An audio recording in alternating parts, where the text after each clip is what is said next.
Yes dear students, good morning to all of you. बच्चों आज के इस सेगमेंट में आपके एनुअल एग्जाम के हिसाब से बच्चों में इलेक्ट्रोकेमिस्ट्री कुछ क्वेश्चंस डिस्कस करने जा रहा हूं जो आपके पेपर के हिसाब से काफ़ी इंपॉर्टेंट सिद्ध होंगे। ठीक है, ध्यान दीजिएगा। Question number 1, what is electrochemical cell, है ना। ये जनरली हमें मालूम होना चाहिए कि इलेक्ट्रोकेमिकल सेल हम किसे कहते हैं या गैल्वेनिक सेल हम किसे कहते हैं। व्हाट इज इलेक्ट्रोकेमिकल सेल और गैल्वेनिक सेल। चलो भाई, कोई बताएगा इसका आंसर क्या है। That cell which converts chemical energy into electrical energy. देखिए, केमिकल को पहले बोलेंगे, इलेक्ट्रिकल को बाद में बोलेंगे। तो बच्चों, that cell which converts chemical energy into electrical energy is called as electrochemical cell. तो हम ये लिख सकते हैं बच्चों, that cell which converts chemical energy which converts chemical energy into electrical energy, chemical energy into electrical energy is called, उसको हम क्या बोलते हैं बच्चों, is called electrochemical cell। उसे हम बच्चों electrochemical cell भी कह सकते हैं या हम उसे galvanic cell भी कह सकते हैं। is called electrochemical cell और galvanic cell। कभी कभी बच्चों हमारे पेपर में आता है, write down representation of electrochemical cell, write down representation of electrochemical cell या galvanic cell। electrochemical cell क्या सेल कह दो या galvanic cell कह दो, इसका रिप्रेजेंटेशन एक ही होगा। तो अब ध्यान से सुनिएगा बच्चों, यहाँ पर जिंक लिया, यहाँ पर Zn2+ आयन लिया, ये सॉलिड ये एक्वस। यहाँ पर पहले कॉपर आयन लेंगे, फिर कॉपर आयन लेंगे, ये एक्वस और ये सॉलिड। पहले मेटल, फिर मेटल आयन और मेटल, बीच में ये हमने डबल बना दिया। इस डबल को हम क्या बोलते हैं, सॉल्ट ब्रिज। इलेक्ट्रॉन कहाँ से कहाँ आते हैं, जिंक से कॉपर आते हैं। इलेक्ट्रॉन जिंक से कॉपर जाएंगे और जो करंट है, फ्लो ऑफ करंट कहाँ से जाएगा, कॉपर से जिंक जाएगा। ठीक है, ये जो इलेक्ट्रोड है बच्चों, यहाँ पर जो प्रोसेस हो रही है वो ऑक्सीडेशन हो रही है, क्योंकि मेटल से मेटल आयन बन रहा है। इसलिए इस इलेक्ट्रोड को बच्चों हम बोलेंगे ऑक्सीडेशन इलेक्ट्रोड। कौन सा इलेक्ट्रोड बोलेंगे, ऑक्सीडेशन इलेक्ट्रोड। यहाँ पर रिडक्शन हो रहा है, प्लस से मेटल बन रहा है, इसलिए इस इलेक्ट्रोड को बच्चों हम कौन सा इलेक्ट्रोड बोलेंगे, this is called as reduction electrode. इसको हम लिखेंगे लेफ्ट हैंड साइड, इसको हम लिखेंगे राइट हैंड साइड। ये जो डबल एरो जो हमने बनाया है बच्चों, this is called as salt bridge. So बच्चों, this is all about representation of electrochemical cell. तो ये पूरा का पूरा जो बच्चों हमने बताया है, what is this, this is all about representation of electrochemical cell. Note down बच्चों। हमारा अगला क्वेश्चन है, बहुत इंपॉर्टेंट क्वेश्चन है, कई बार ये पेपर में पूछा गया है और आ भी सकता है पेपर में। What is salt bridge and write down it's important function. बच्चों, आपने देखा होगा जो इलेक्ट्रोकेमिकल सेल होता है उसमें 2 ट्यूब होती हैं, 2 वेसल होते हैं, 2 हाफ सेल होते हैं, दोनों के अंदर सॉल्यूशन भरा होता है। उन दोनों को हम क्या करते हैं, पहले वोल्टमीटर से जोड़ देते हैं और फिर उनके बीच में एक यू कलर की ट्यूब होती है, एक यू शेप्ड की इन्वर्टेड ट्यूब होती है। इस इन्वर्टेड यू शेप ट्यूब को हम क्या बोलते हैं बच्चों, इसे हम बोलते हैं सॉल्ट ब्रिज।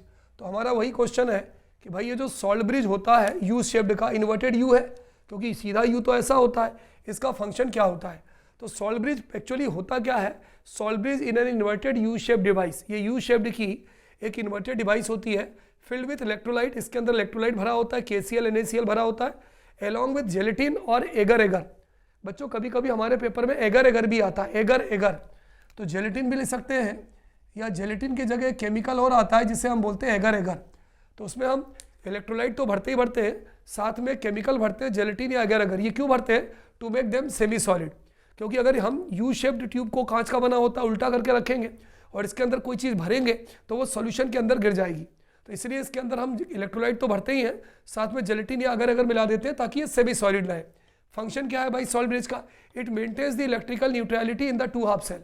इलेक्ट्रोकेमिकल सेल में ये 2 हाफ सेल होते हैं, अगर प्लस चार्ज ज़्यादा है तो निगेटिव दे देगा, नेगेटिव चार्ज ज़्यादा है तो पॉजिटिव दे देगा। तो ये दोनों हाफ सेल में इलेक्ट्रिकल न्यूट्रलिटी को मेंटेन करता है। It maintains the electrical neutrality in the 2 half cell. दूसरा, it completes the cell circuit. completes the cell circuit by connecting the two half cell in electrochemical cell. अगर मान लीजिए हम ये सॉल्ट ब्रिज हटा देंगे तो ये सेल काम करना बंद कर देगा, ये सर्किट कंप्लीट नहीं होगी। तो हम क्या करते हैं, यू शेप को जब दोनों में डिप कर देते हैं सॉल्ट ब्रिज को, तो ये सर्किट को कंप्लीट कर देता है। तो it completes the cell circuit by connecting the two half cell in electrochemical cell. तो दिस इज ऑल अबाउट बच्चों salt bridge. Is it clear बच्चों? हमारा अगला क्वेश्चन है what are the relation between, बहुत इंपॉर्टेंट क्वेश्चन है और ये कई बार बच्चों पेपर में आ चुका है और may be come in examination. What are the relation between external opposing potential, external opposing potential को हम कहाँ से रिप्रेजेंट करते हैं, ई एक्सटर्नल से, ई एक्सटर्नल से रिप्रेजेंट करते हैं। And electrode potential of the cell, E cell, इनके बीच में क्या रिलेशन होती है। तो बच्चों पेपर में हमें इनमें 3 कंडीशन बताना पड़ता है। कभी कभी पेपर में कंडीशन देते हैं कि अगर एक्सटर्नल अपोजिंग पोटेंशियल, देखिए इलेक्ट्रोड पोटेंशियल ऑफ सेल की वैल्यू होती है 1.1 वोल्ट, तो पेपर में 3 कंडीशन दे सकते हैं कि आप ये बताइए दोनों के बीच में क्या रिलेशन होती है जब एक्सटर्नल अपोजिंग पोटेंशियल की value electrode potential of cell से छोटी हो, है ना। जब एक्सटर्नल अपोजिंग पोटेंशियल की वैल्यू इलेक्ट्रोड पोटेंशियल की वैल्यू से बड़ी हो, और जब एक्सटर्नल अपोजिंग पोटेंशियल की वैल्यू इलेक्ट्रोड पोटेंशियल की वैल्यू के बराबर हो, क्योंकि इलेक्ट्रोड पोटेंशियल ऑफ सेल की वैल्यू कितनी होती है 1.1 वोल्ट। अब पहली कंडीशन बच्चों, जब एक्सटर्नल अपोजिंग पोटेंशियल की वैल्यू इलेक्ट्रोड पोटेंशियल की वैल्यू से कम हो, तब क्या होता है, तो external opposing potential electrode potential value से कम होगा। जब एक्सटर्नल अपोजिंग पोटेंशियल कम होगा, उस कंडीशन में क्या होगा बच्चों, इलेक्ट्रॉन जो है वो जिंक इलेक्ट्रोड से कॉपर इलेक्ट्रोड की तरफ जाएगा। कहाँ जाएगा इलेक्ट्रॉन, जिंक से कॉपर इलेक्ट्रोड की तरफ जाएगा। इलेक्ट्रॉन के फ्लो का अपोजिट होता है इलेक्ट्रिसिटी का फ्लो। तो इलेक्ट्रिसिटी कहाँ से कहाँ जाएगी, कॉपर इलेक्ट्रोड से। अगर इलेक्ट्रॉन जा रहे हैं बच्चों जिंक से कॉपर जा रहे हैं, तो इलेक्ट्रिसिटी कहाँ से कहाँ जाएगी, electricity will flow from copper two zinc. ऐसे में क्या होगा, जिंक डिजॉल्व एट एनोड, ये जो जिंक होगा वो एनोड पर डिजॉल्व होगा and copper deposit at cathode. ये पहली कंडीशन है। मान लीजिए आपके पेपर में दूसरी कंडीशन पूछी गई कि व्हाट मतलब write down the relation between them when external opposing potential of cell is greater than electrode potential of cell. तो एक्सटर्नल अपोजिंग पोटेंशियल की जो वैल्यू होगी वो क्या होगी, वो हम ये कह सकते हैं कि इलेक्ट्रोड पोटेंशियल ऑफ सेल की वैल्यू से ज़्यादा होगी। इसमें क्या होगा, यहाँ से यहाँ पे इलेक्ट्रॉन जिंक से कॉपर जा रहे थे, यहाँ पर इलेक्ट्रॉन कहाँ से कहाँ जाएंगे, कॉपर से जिंक जाएंगे। तो इलेक्ट्रिसिटी कहाँ से कहाँ जाएगी, जिंक से लेके कॉपर जाएगी। अब यहाँ कॉपर डिजॉल्व होगा एनोड पर और जिंक डिजॉल्व होगा कैथोड पर। तो ये दूसरी कंडीशन हो गई। तीसरी कंडीशन क्या है, व्हेन एक्सटर्नल अपोजिंग पोटेंशियल की value electrode potential of cell के बराबर होगी। तो इस कंडीशन में दोनों वैल्यू बराबर होगी। तो अगर एक्सटर्नल अपोजिंग पोटेंशियल और इलेक्ट्रोड पोटेंशियल ऑफ सेल, ये दोनों की वैल्यू ई सेल है ना, this is called as E cell, अगर दोनों की वैल्यू बराबर होगी तो कोई इलेक्ट्रॉन फ्लो नहीं होगा, कोई इलेक्ट्रॉन फ्लो नहीं होगा तो कोई इलेक्ट्रिसिटी फ्लो नहीं होगी और कोई भी केमिकल रिएक्शन नहीं होगी। तो बच्चों ये तीनों कंडीशन बहुत इंपॉर्टेंट है, बिल्कुल परीक्षा की दृष्टि से इसे याद कर लेना। Is it clear? चलिए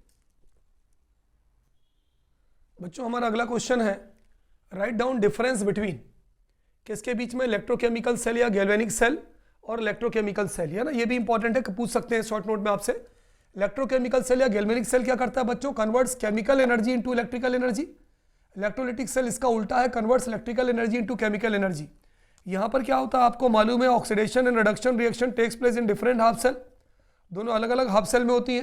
लेकिन इलेक्ट्रोलिटिक सेल में क्या होता है, एक ही सेल में 2 इलेक्ट्रोड होता है, यानी oxidation reduction reaction takes place in the same half cell. अब ये अलग अलग होता है, इसका मतलब यहाँ पर सॉल्ट ब्रिज इज रिक्वायर्ड, यहाँ पर salt bridge is not required. यहाँ पर बच्चों हमारा कैथोड जो है वो कैसा होता है, पॉजिटिव, और एनोड होता है निगेटिव। ये सबसे इंपॉर्टेंट पॉइंट है, ध्यान रखना। इलेक्ट्रोकेमिकल सेल या गैल्वेनिक सेल में कैथोड होता है पॉजिटिव, एनोड होता है निगेटिव। लेकिन यहाँ पर उल्टा होता है, cathode is negative and anode is positive. So these are the difference between galvanic cell and electrolytic cell. बच्चों ये बहुत इंपॉर्टेंट न्यूमेरिकल्स है, कई बार इस तरह के न्यूमेरिकल्स पेपर में हमारे आए हैं। ध्यान दीजिएगा, following reactions take place in the cell. ये पूरी सेल की इन्होंने रिएक्शन लिखा है। गिवन ये गिवन है E0 जिंक ऑब्लिक Zn2+। देखिए जिंक ऑब्लिक Zn2+ की वैल्यू 0.76 वोल्ट है। ये नहीं दिया, ये ब्लैक वाला नहीं दिया, ये हमने लिखा है। और एक वैल्यू दी है E0 2Ag plus oblique Ag plus 0.80 volt और कैलकुलेट इट्स ΔRg 0, ये ब्लैक वाला नहीं दिया। अब बच्चों मैंने आपको क्या बताया था कि जब भी इस तरह का आपको न्यूमेरिकल करना है, ये ऑक्सीडेशन पोटेंशियल है। तिवारी सर कैसे पता चला कि ऑक्सीडेशन पोटेंशियल है, पहले मेटल और फिर आयन। ये रिडक्शन पोटेंशियल है, क्यों, पहले आयन फिर मेटल। तो जब हम इस तरह का कोई भी न्यूमेरिकल करते हैं तो हमें जो भी हमें ऑक्सीडेशन में दिया होता है हम उसे रिडक्शन में कन्वर्ट करते हैं। तो ये तो रिडक्शन में है तो इसकी वैल्यू तो ठीक है, ये ऑक्सीडेशन में है तो रिडक्शन में कन्वर्ट करने के लिए क्या करते हैं, आयन को पहले लिखते हैं, मेटल को बाद में लिखते हैं। तो हमने इसको कन्वर्ट कर लिया कि आयन को पहले लिख लिया, मेटल को बाद में लिख लिया। जब इसको अपोजिट करते हैं बच्चों तो ये वैल्यू भी अपोजिट हो जाती है, तो ये वैल्यू कितनी हो गई, -0.76 वोल्ट, क्योंकि पहले प्लस दी थी। अब बच्चों हमें निकालना है Gibbs free energy of equation, del R G zero निकालना है। अब हमें डेल आर जी जीरो का फार्मूला मालूम है, डेल आर जी जीरो का फार्मूला होता है -NFE0, n मतलब नंबर ऑफ इलेक्ट्रॉन्स, F मतलब फैराडे, E0 मतलब electrode potential of the cell. Electrode potential of cell की फार्मूला क्या होता है, E0 कैथोड -E0 एनोड।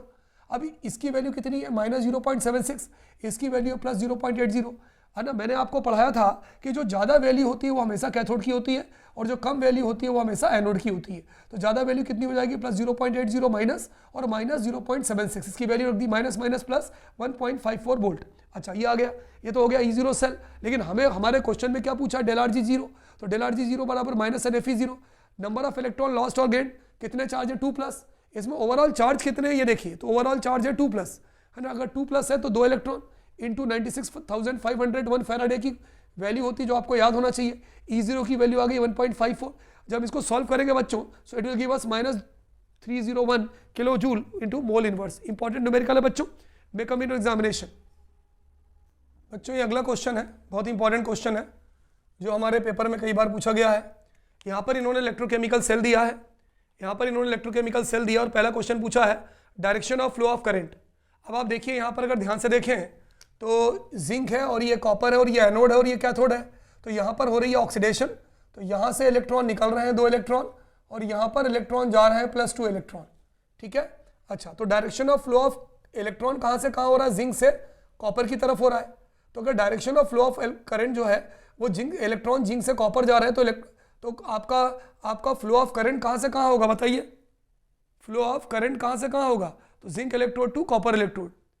तो flow of current will be from copper electrode to zinc electrode, है ना। यहाँ पर कॉपर हो जाएगा copper electrode to zinc electrode, क्योंकि अगर ये जिंक है और ये कॉपर है ना, ये जिंक और ये कॉपर है, तो इलेक्ट्रॉन अगर जिंक से कॉपर की तरफ जा रहे हैं तो जो करंट फ्लो होगा वो अपोजिट होगा। तो इसका आंसर होगा copper electrode to zinc electrode. Anode कौन होगा, एनोड वो होता है जिस पर ऑक्सीडेशन होती है, ध्यान रखना।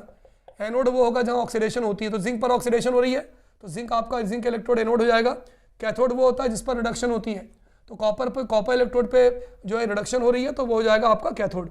When cell dead change in the concentration of ion, अगर सेल डेड हो गया, इन्हें काम करना बंद कर दिया तो कोई कंसंट्रेशन में चेंज होगा क्या, इसका आंसर होगा no change in concentration of ions.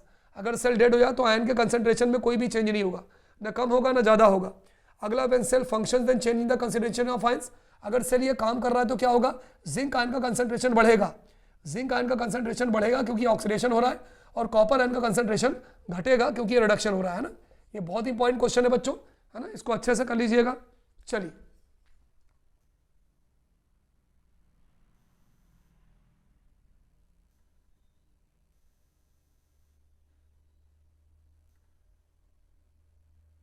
बच्चों ये क्वेश्चन है कि with the help of following values predict reaction will be feasible और नॉट। ये वैल्यू आपको दो दी है, इन दोनों वैल्यू से आपको बताना है कि रिएक्शन होगी कि नहीं होगी।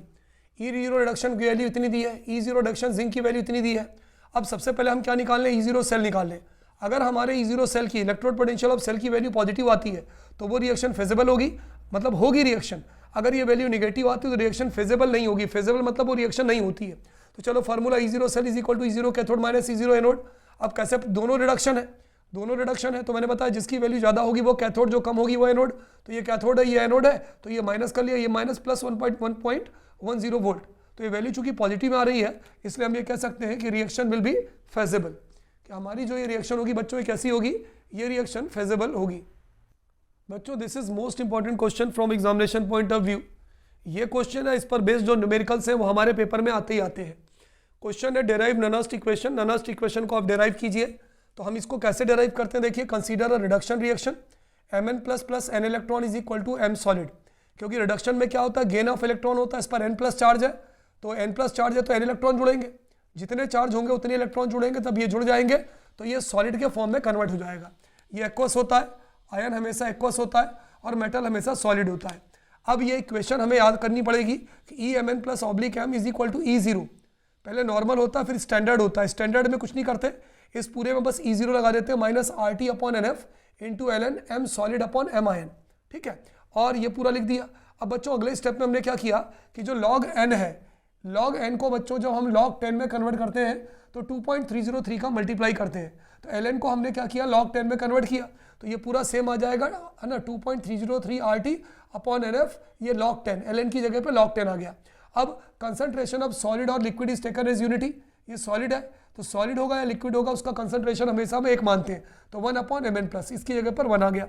अब अगर हम इस पूरे जगह में R की वैल्यू रख दें, हमने R की वैल्यू रखा 8.314, टेम्परेचर की वैल्यू रख दें 298, 273 केल्विन तो होता है और 25 डिग्री सेंटीग्रेड, तो 298 हो गया।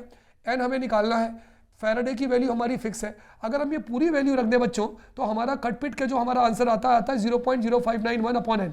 तो पेपर में जब भी हमें कभी नॉनस्ट इक्वेशन का न्यूमेरिकल करना होता है हमें इतनी सारी वैल्यू नहीं रखते, हम सीधे ये भी आप यूज़ कर सकते हो, लेकिन इसमें आपका कैलकुलेशन बहुत लंबा हो जाएगा। तो हम वहाँ पर फार्मूला क्या यूज़ करते हैं, EMN plus oblique m is equal to E0 MN plus oblique m minus 0.0591 upon n log 1 upon mn plus. तो बच्चों ये जो हमारा डेरिवेशन है, this is the derivation of Nernst equation. बच्चों ये न्यूमेरिकल है जो नॉनस्ट इक्वेशन पर ही बेस्ड है, और 100% बच्चों नॉनस्ट इक्वेशन का एक या दो न्यूमेरिकल पेपर में आ सकता है। देखिए अब समस्या ये है कि हमें निकालना है इलेक्ट्रोड पोटेंशियल ऑफ सेल। अब तिवारी सर हमें पता कैसे चलेगा कि electrode potential of cell E0 cathode minus E0 anode से निकालना है या नॉनस्ट इक्वेशन को शो करके निकालना है। बच्चों यदि आपके पेपर में कोई भी क्वेश्चन आता है जिसमें कोई रिएक्शन लिखी होती है और आयन लिखे होते हैं और उन आयन के बेस में आपको कोई वैल्यू रहती है जो डेसिमल पॉइंट में लिखी होती है, इसका मतलब वहां पर आपको नॉनस्ट इक्वेशन लगाना है। तो वही चीज़ यहाँ फॉलो हो रही है। तो चलिए अपन नॉनस्ट इक्वेशन लगाते हैं। तो करने के पहले यहाँ पर अगर आप लिख दें अकॉर्डिंग टू नॉनस्ट इक्वेशन, अगर आप लिख दें तो ज़्यादा बेटर होगा, according to NERNST Nernst equation. हमें नॉनस्ट इक्वेशन का फार्मूला मालूम है, E cell is equal to E0 cell minus 0.059 n log. देखो बच्चों एक बात ध्यान रखना, इस तरफ वाली वैल्यू आयंस को हम ऊपर लिखते हैं और इस तरफ वाले आयंस को हम नीचे लिखते हैं, हमेशा ध्यान रखना। चलिए Mg2 प्लस आयन हमने ऊपर लिख दिया, Cu2 प्लस आयन हमने नीचे लिख दिया, वैल्यू रखा। E0 सेल की वैल्यू ये दी है 2.71 माइनस 0.591 अपॉन 2 प्लस 2 है तो 2 लिखेंगे, इलेक्ट्रॉन देना लेना जितने प्लस उतने लिख दो, इंटू लॉग Mg2 प्लस की वैल्यू कितनी दी है 0.001, ये हटाया तो नीचे आएगा 1000, भाई 0.001 है तो ये हटाएंगे तो नीचे 1000 आएगा, ऊपर ले आएंगे तो 10 की पावर -3, कॉपर का आ जाएगा 10 की पावर -2, ठीक है। दोनों को अपन सॉल्व करेंगे तो 10 की पावर -1 और 10 की पावर -1 की वैल्यू क्या होती है -1, तो इस पूरे की जगह पे अपन क्या लिख सकते हैं -1, तो 2.71 माइनस है ना माइनस 0.0295 इंटू, ये इंटू का निशान है -1, तो माइनस इसका मल्टीप्लाई करें तो माइनस माइनस प्लस, तो ये माइनस और माइनस क्या हो जाएगा प्लस हो जाएगा, ये मल्टीप्लाई करेंगे तो इतना ही आएगा, तो ये होगा 2.71 प्लस 0.0295, तो दोनों को करेंगे तो इसका आंसर क्या आएगा 2.74 वोल्ट। बच्चों ये अगला क्वेश्चन है, ये बहुत बताना आपके लिए जरूरी था क्योंकि यदि मैं आपको ये नहीं बताऊंगा तो इस न्यूमेरिकल्स में 100% आप मिस्टेक करेंगे। देखिए सबसे पहले यहाँ पर वैल्यू दी है ब्रैकेट में, यहाँ भी वैल्यू दी है ब्रैकेट में, यहाँ पर रिएक्शन ये लिखी है, यहाँ पर इन्वर्टेड बना है, इसका मतलब ये जो आपका बना है ये कौन सा ब्रिज है, ये इन्होंने सॉल्ट ब्रिज आपको बना के दिया है, ठीक है। अब देखिए यहाँ पर नॉर्मली हम क्या लिखते हैं EMF मतलब ई सेल लिख दो या EMF लिख दो, इलेक्ट्रोमोटिव फोर्स बात है कि इलेक्ट्रोड पोटेंशियल ऑफ सेल को हम EMF ऑफ सेल भी बोलते हैं, तो EMF या E cell is equal to E0 cell minus 0.0591 upon N log ये प्रोडक्ट। अब जनरली आप क्या करोगे, आप जब लिखोगे तो मैंने क्या बोला था, इस तरफ वाली चीज़ को ऊपर लिखना है और इस तरफ वाली चीज़ को नीचे लिखना है। तो ये ध्यान रखना कि अगर आपके पेपर में सॉल्ट ब्रिज दिया हो, पैरेलल बना हो, तो आप ये वाली चीज़ ऊपर मत लिखना, आपको ये वाली चीज़ ऊपर लिखनी पड़ेगी। तिवारी सर ऐसा क्यों, क्योंकि जब आप इसकी केमिकल रिएक्शन लिखोगे ना तो इसकी केमिकल रिएक्शन में ये मैग्नीशियम जो है आपका लेफ्ट हैंड साइड आता है, राइट हैंड साइड आएगा, और copper ion left hand side आएगा। चलिए मैं बताऊंगा आपको। तो Mg2+, देखिए जहां पर डायरेक्ट एरो बनाकर लिखा हो वहां तो आप इस तरफ वाली चीज को ऊपर लिख दीजिए और इस तरफ वाली चीज को नीचे लिख दीजिए, लेकिन जहां सॉल्ट ब्रिज दिया हो ये वाली चीज आप लिखेंगे ऊपर और इधर वाली चीज लिखेंगे नीचे। चलिए वैल्यू देखते हैं, लॉग Mg2+ की वैल्यू तुम्हारी ये दे दी है 0.0, Mg2+ ऊपर आ गया और Cu2+ आयन कहाँ गया, नीचे आ गया। चलिए Mg2+ आयन की वैल्यू कितनी दी है, ये 0.1 दी है, सॉरी, तो 0.1 हो गई। कॉपर की वैल्यू दी है 0.01, ये हो गई। सॉल्व किया log 10 आ गया, log 10 बराबर 1 होता है, इसको सॉल्व किया 2.68 आ गया। तो जो हमारा EMF है बच्चों वो आ गया 2.68 वोल्ट। चलिए अब सेल रिएक्शन लिखते हैं। सेल रिएक्शन ध्यान दीजिए, सेल रिएक्शन में पहले Mg2+ से बदल रहा है, जब कोई आयन में बदलता है तो इलेक्ट्रॉन लॉस करता है, 2+ है, इसलिए Mg सॉलिड 2 इलेक्ट्रॉन को लॉस करेगा और Mg2+ आयन बनाएगा। कॉपर आयन कॉपर में बदल रहा है, इसने जो 2 लॉस किया है ये 2 गेन करेगा, तो Cu2+ + 2 electron is equal to Cu, +2 electron से -2 इलेक्ट्रॉन कैंसिल हो गया, Mg solid plus Cu2 positive will give us Mg2 positive plus Cu, Mg2 positive plus Cu। अगर आप इस इक्वेशन में ध्यान से देखें तो ये जो तुम्हारा Mg2 पॉजिटिव है ये राइट हैंड साइड आया है और कॉपर आयन जो तुम्हारा वो लेफ्ट हैंड साइड में आया है, इसलिए हम राइट हैंड साइड वाले को ऊपर लिखेंगे, लेफ्ट हैंड साइड वाले को नीचे लिखेंगे। तो ये ध्यान रखना कि अगर रिएक्शन डायरेक्ट एरो बना के नहीं दी हो, सॉल्व ब्रिज दिया हो, तो उस तरफ वाले आयन की चीज को आपको ऊपर ले आना है और इस तरफ वाले आयन को आपको नीचे रखना है।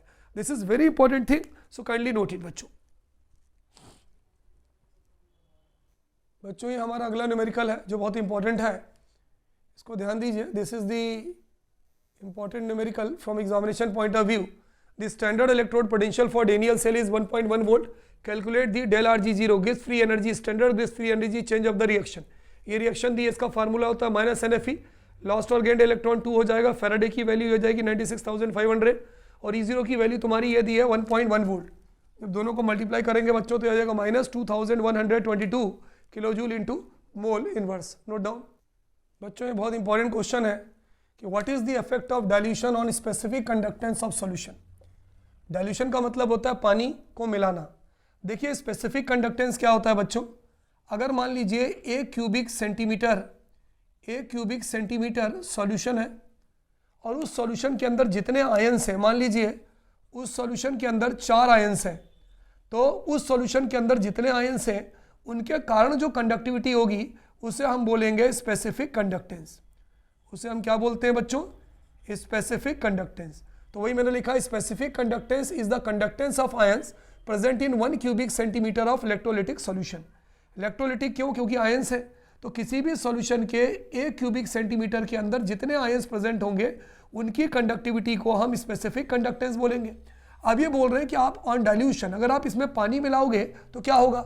चलिए हम इसके अंदर पानी मिलाते हैं। जब हमने पानी मिला दिया बच्चों तो इसका वॉल्यूम क्या होगा, बढ़ जाएगा। पानी मिलाने से इसका वॉल्यूम बढ़ जाएगा। अब क्या होगा, 2 आयन नीचे हो जाएंगे और इसी के 2 आयन ऊपर चले जाएंगे। तो क्या हो गया, जब हमने इसके अंदर डाइल्यूशन किया, जब हमने इसके अंदर पानी को मिलाया तो वॉल्यूम तो बढ़ गया, यहाँ पर तुम्हारा जो वॉल्यूम था वो तो बढ़ गया, लेकिन number of ions present in 1 cubic centimetre of solution decreases. पहले 1 क्यूबिक सेंटीमीटर में 4 आयन थे तो कंडक्टिविटी ज़्यादा थी। अब 1 क्यूबिक सेंटीमीटर में डाइल्यूशन तो बढ़ा लिया, वॉल्यूम बढ़ गया, तो इसके 2 आयन नीचे की जगह ऊपर चले गए।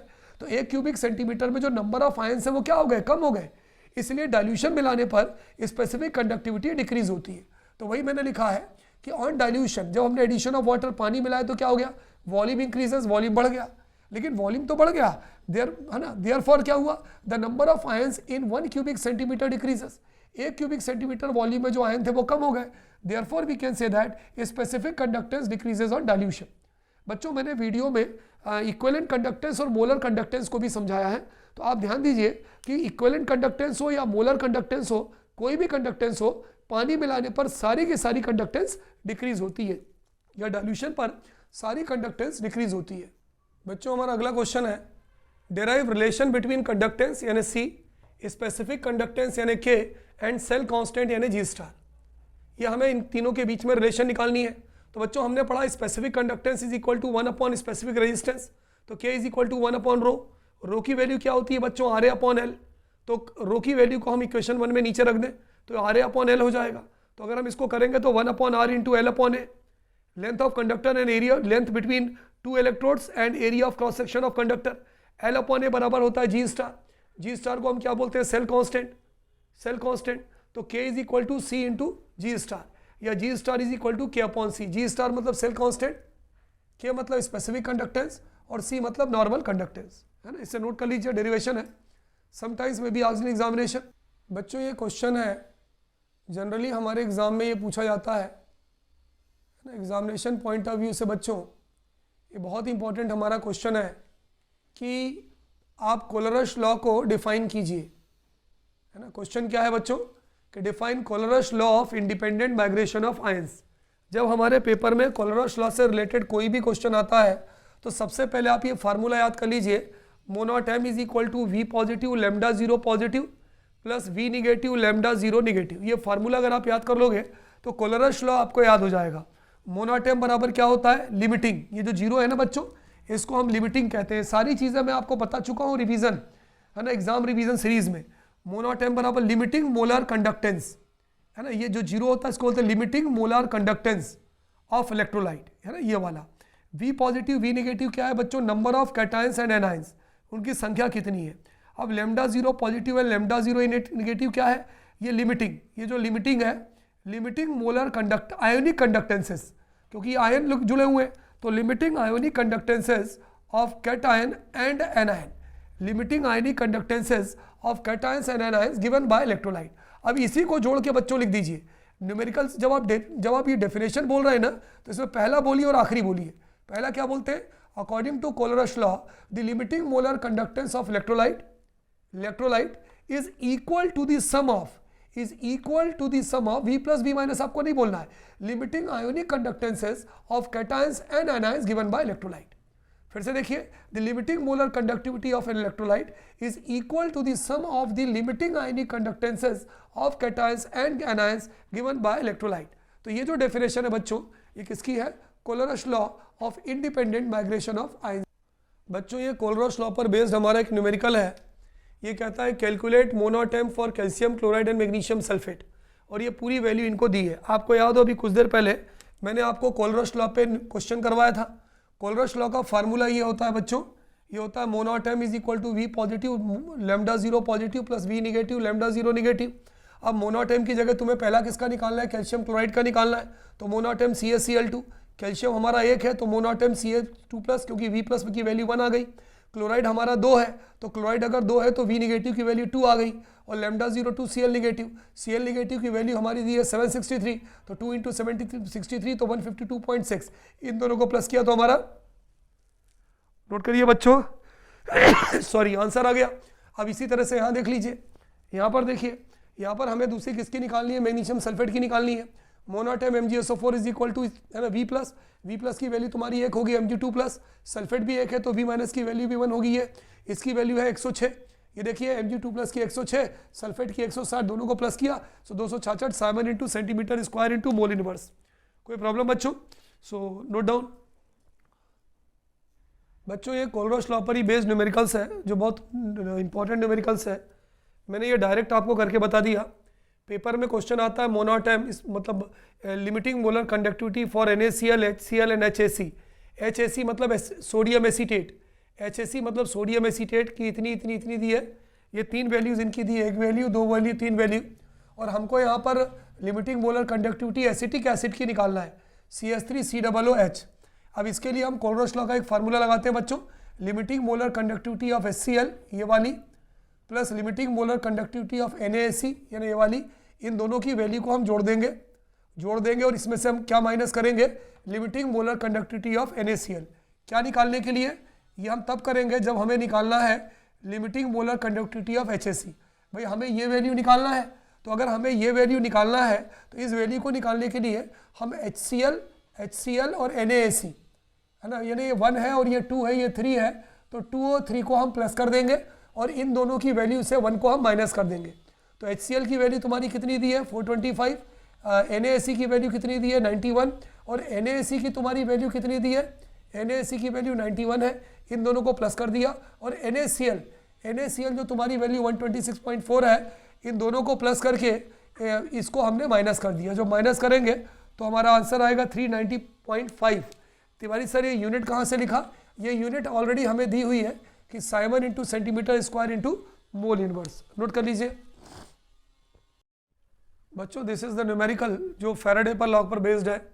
Calculate the mass of silver deposited at electrode when, एक न एक न्यूमेरिकल्स आ सकता है पेपर में बच्चों। 2 ampere current pass through silver nitrate solution for 50 seconds. यहाँ पर हमें क्या निकालना है, मास ऑफ सिल्वर निकालना है ना। करंट कितना दिया है बच्चों, हमें 2 एम्पियर दिया है, टाइम दिया है 15 मिनट्स। टाइम को हम हमेशा सेकंड में कन्वर्ट करते हैं, तो 15 को 60 से मल्टीप्लाई करेंगे तो हो जाएगा 900 सेकंड। हमें निकालना है मास, W बराबर होता है Z इंटू आई इंटू टी। Z को निकालना सबसे इंपॉर्टेंट चीज़ है बच्चों। यहाँ पे हमसे जो गलती होती है पेपर में वो Z की गलती होती है। Z को हम बच्चों बोलते हैं इलेक्ट्रोकेमिकल इक्विवेलेंट। Z को क्या बोलते हैं बच्चों?